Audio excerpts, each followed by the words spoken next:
Does this man have no shame? No. Is he not easy money Mayweather now? Get that money. Yeah. Highly respected champion. Still He is. dominated the sport. Yes. Greatest defensive fighter ever. And you're going to stoop to this? Yep.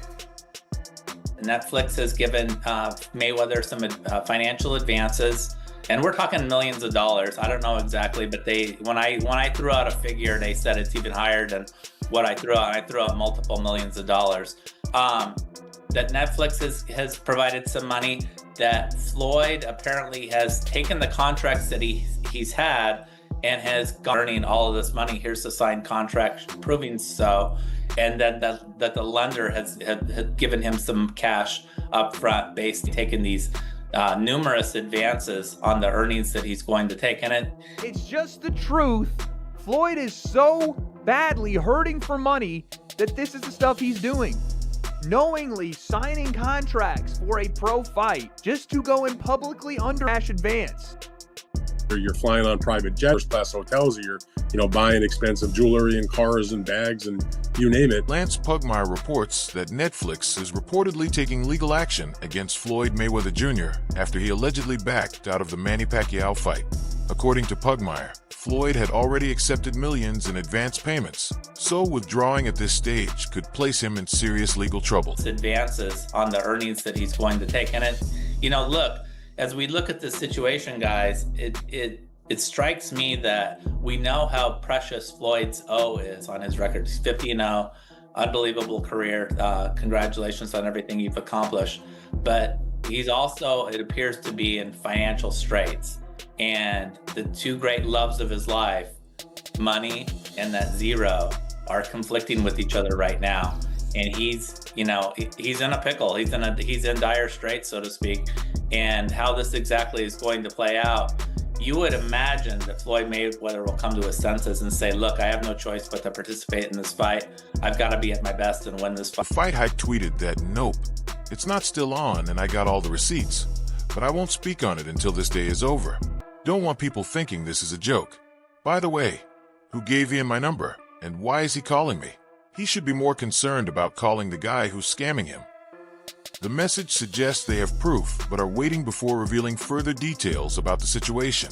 Wade Plemons also commented that cases involving Logan Paul show similar patterns, and argued that if Floyd Mayweather Jr. attempts to mislead Netflix in the same way, he could face serious legal consequences. Demanded that they pay him some insane amount of money or he wasn't going to fight Deji while he was at the venue. And they wanted to change gloves and do all this stuff. And I think they actually did it. They paid Floyd to do it. And I've seen this with a bunch of his exhibitions. And obviously we know about the Logan Paul situation, how Floyd shopped his fight to a different company after essentially scamming royalty like Prince whoever in Dubai and stole his money. This is insane. Now he's trying to do it to Netflix. Oh yeah, he's 100% about to get sued because Team Pacquiao says Floyd Mayweather signed 3 contractual agreements for a professional fight against Pacquiao. 3 separate agreements. They also claim Floyd Mayweather has been paid for signing these 3 agreements and has also taken out a cash advance payment on his purse for the fight. They also say Floyd Mayweather is officially in breach of contract. No Smoke Boxing stated that Manny Pacquiao has warned Floyd Mayweather Jr. that he could face serious problems from Netflix promoters and sponsors if he tries to back out of their signed September rematch. The statement highlights rising tension around the contract situation and possible consequences. Teddy Atlas also commented that Floyd Mayweather Jr.'s gambling habits and reckless spending may have caused him to lose a significant portion of his fortune over time. Misery. So, as I said earlier, so I don't like that, but I understand the world out there, and I understand putting yourself in that position. If he put himself in that position, some people will say, he's suing now because of his gambling habits, which was not hidden. It was not a secret. He would post, not Teddy Atlas talking about anything that wasn't out there. He would post some of his tickets, his betting tickets that he bet, and they were large bets. And so some people say, oh yeah, like you said, he was Mayweather, Money Mayweather, and now he's suing because he went through his money, blew his money, whatever. Look, I don't know what the truth is fully in there.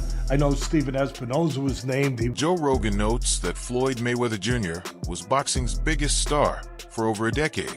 However, he argues that poor financial decisions and a lack of adjustments led to avoidable long-term money problems. Like Floyd spends money like it's a tap. Like he's got a tap, just like unlimited amount of money. Money's just flowing. And even as much money as he's made in his career, which he's probably made as much, if not more money than any boxer ever.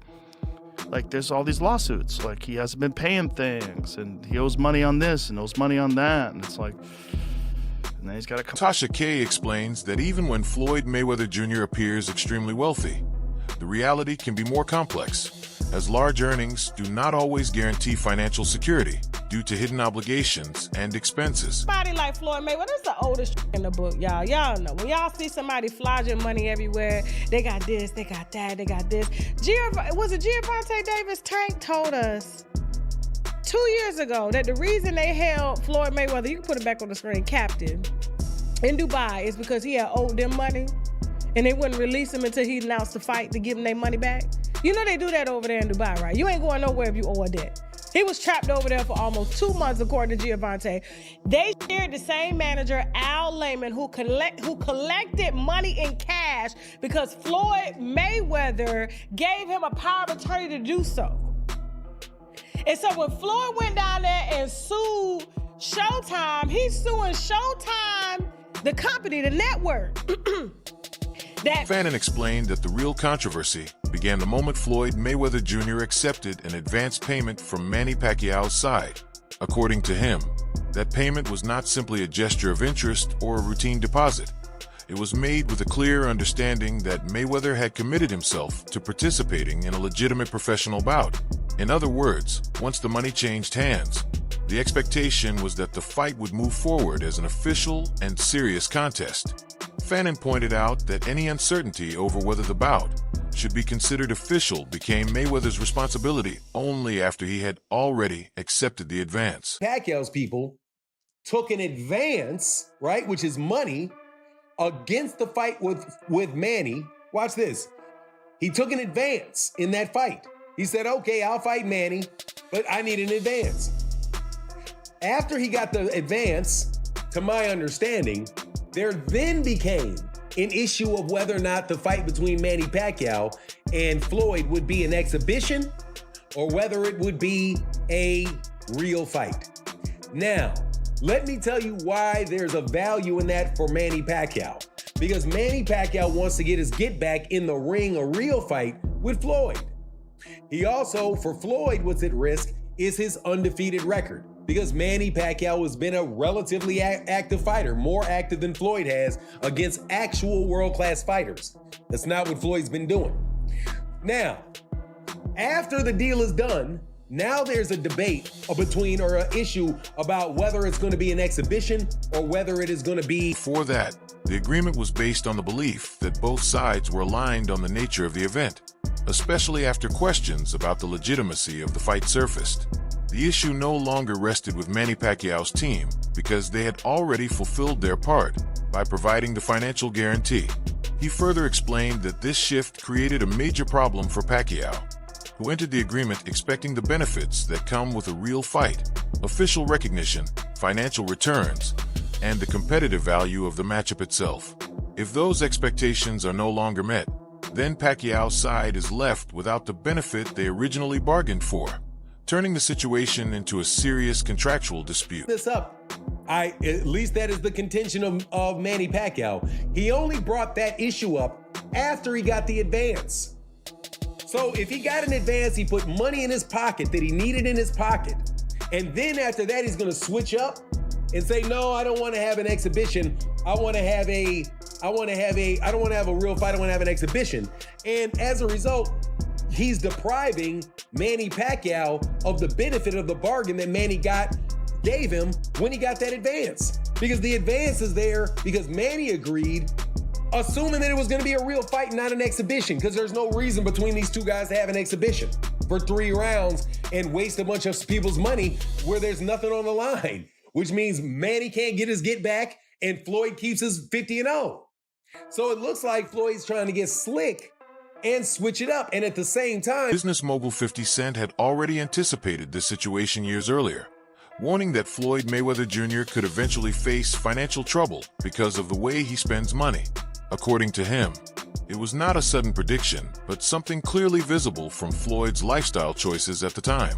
He explained that Floyd's constant luxury spending, flashy lifestyle, and high-end habits would slowly drain his wealth no matter how much money he earned.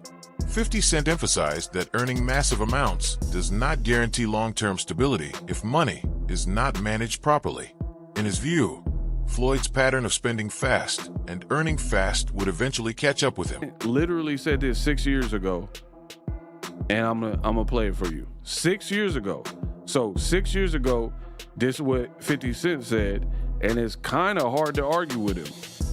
Roll the clip. So, like, we got issues over anger. He's still the best fighter out there. Until somebody beat him, that's who he is. Do you think he should step back in the ring? I think he got to right now because the money gone. So the money's really gone? Yeah, that's what you think. It's fight, get the money, spend the money, fight. All that money? And it took been 2 years. So is it just his overhead is so high on a day-to-day, month-to-month? Like I don't even want to talk about it. Like within lifestyle, that money is gone, trust me. Now it's like, you call him, he'll be at your local hoster in a nightclub, because you need that act. The discussion highlighted how critics often dismissed 50 Cent's comments as hate, but he insisted they were a realistic financial observation rather than personal criticism. He believed that even a fighter like Floyd Mayweather Jr., despite being one of the highest paid athletes in boxing, is still vulnerable if expenses keep rising without control. He further suggested that a lifestyle built on constant spending, appearances, and entertainment pressure can force anyone back into earning situations repeatedly. According to him, money is powerful, but it only lasts when handled wisely. Otherwise, even billion-level earnings can fade over time. You think Floyd coming back to the ring, he said this 6 years ago. 50 said, I think he got to because the money gone. And then the host is like, what? How did he make $1 billion basically and the money is gone? How is the money gone? And 50 was like, I'm not going to go into detail. I'm not going to go into depth about it. But with that lifestyle that he live in, that flashy stuff, he'll be eager to do club hosting and get cashed out. So the money's really gone? Yeah, that's what you think. It's fight, get the money, spend the money, fight. Fight, get the money, spend the money, fight. What you think? It's fight, get the money, spend the money, fight. Fight, get the money. According to the report, the fight situation involving Floyd Mayweather Jr. is still ongoing, and multiple sources confirm that the bout has not been officially canceled. The commentator says he has all the receipts, but will not reveal anything yet until the day ends to avoid making the situation look like a joke. He also questions why an individual named Ian, reportedly linked to Netflix, is contacting him instead of addressing the person allegedly involved in the scam. The discussion suggests the situation is becoming more serious day by day, with claims that Floyd's actions may be driven by financial pressure. The analyst argues that Floyd has turned to questionable business decisions and aggressive money-making tactics, which some describe as scamming behavior. It is also mentioned that the fight was scheduled for Netflix on September 19th and remains officially active, with Floyd reportedly in breach of contract. Concerns are raised about his ongoing legal issues, including a lawsuit with Showtime, making the situation even more complicated. Somebody involved with Netflix, I think. I don't want to report that and not know it, but this person that Fight Hype is talking about, I think is someone involved with who is getting scammed there. But there's no receipts, anything like that, but this is getting, Deontay Wilder by the day, dude. I can't believe that Floyd has gone this far. It has to be a money thing, dude. It really does. Like when I said that Floyd was going broke, or at least that he was financially unstable, people were like, oh, he's got more money than you. What are you talking about? And I wasn't even trying to be mean with it. It's just a fact of the matter that Floyd has turned to the most insane business practices and downright scamming in some cases to get money that he hasn't even earned. And this looks like another example, except he's doing it in broad daylight to Netflix. Crazy. Andreas Hale also wrote a story on this. It was supposed to be on September. Coach Malachi explains that Floyd Mayweather Jr. is currently facing a serious legal dispute, with claims that around $340 million was allegedly taken or mismanaged through various financial dealings. He suggests that the situation is not only about contracts and business agreements, but also about long-term financial behavior and personal money management. At the same time, Malachi points out that Floyd's lifestyle may have contributed to these issues. He highlights that Floyd is widely known for heavy spending, luxury purchases, and a high-profile lifestyle that includes significant gambling and other expensive habits. Contract, guess what? Al Haymon is clear. And now it explains why Floyd don't have Al Haymon in the lawsuit. He can't sue him. Come on, man. Al covered his tracks. Now, he may be getting sued by big corporations, stuff like that, but he's not being sued by any fighter. They can't sue him. You get what I'm saying? Floyd Mayweather messed up. And adds insult to injury, Floyd Mayweather has a gambling problem, and he spends a lot of money. He loves to spend money. So whatever he have that's in his possession, he's spending that and blowing that on top of the $340 million that he said that's owed to him. Meaning that he never really got paid from the Manny Pacquiao and Conor McGregor fight. Come on, man. Al Haymon got power of attorney. You dig? And he covered his tracks. So shout out to the brother, man. According to this view, even massive earnings can become unstable when spending patterns are excessive and continuous. Overall, the explanation connects both legal concerns and financial habits, suggesting that a combination of business disputes and lifestyle choices has created a complicated situation around Floyd Mayweather Jr.'s finances and public image. You've been praising him and worshiping him. Continue to praise him and worship him. You get what I'm saying? You dig? True. And another thing, let's thank Al Haymon. Well, you know, I guess I gotta be like everybody else and thank Al Haymon. That's what y'all been doing. You are pro Al Haymon and PBC YouTube channels, and a lot of you fan bases online. That's what you've been doing. Continue to praise him then. Al is a smart businessman. He finessed the game. Let's give Al Haymon a round of applause.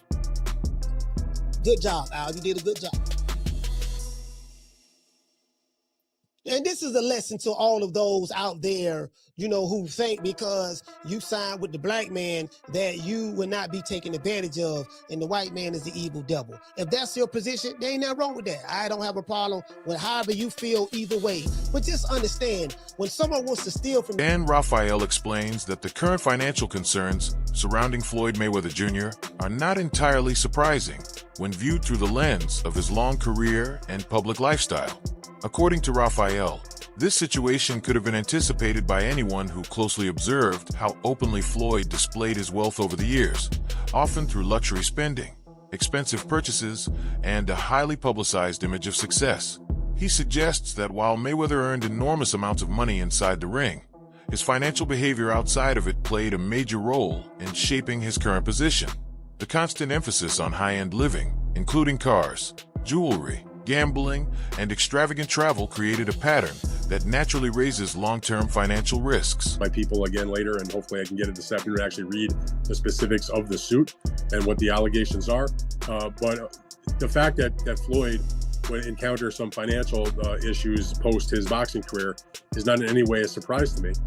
When you see the types of things that, when if you believe anything that he puts on his social media, the travel that he does, the places he goes, and the amount of entourage he has, I mean, that's like a money pit. I mean, whether you're flying on private jets or you're staying at first-class hotels, or you're buying expensive jewelry and cars and bags and you name it. I mean, it's all good when you're making those gigantic paydays and they're coming in, a couple times a year. You're making 40 million here and 25 million there, or even more, 100 million plus, when he fought the big mega fights with guys like Conor McGregor and Manny Pacquiao.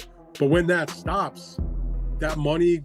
And Raphael further explains that even though Floyd Mayweather Jr. built a reputation as one of boxing's highest earners, earning power alone is not enough to guarantee lasting financial stability. Without careful management, large incomes can still be affected by lifestyle costs and financial obligations that build up over time. Overall, his perspective highlights that the warning signs were always present. The combination of massive earnings and equally massive spending habits made the situation predictable. And according to Raphael, it reflects a broader lesson about wealth management in professional sports. About the 340 million, it just didn't ring true to me because Al Haymon, who is not named in the suit, but apparently is supposedly part of this problem, whatever. But I mean, I've known Al Haymon and covered Al Haymon's fighters and his business since the day he stepped in boxing in like 2002 with Vernon Forrest. And all that time, and literally in terms of the PBC, you know, a couple hundred fighters that he's dealt with, maybe not personally, but that his team is and his company. To a fighter, you never hear anybody, even when they're retired or there's no longer, they're not with Al anymore, nobody talks bad about him. In fact, if you ask most fighters, they'll tell you how good to them that he has been, that type of money that they've helped him make and the person that he's paid. That's it for today's video. Stay tuned and see you next time.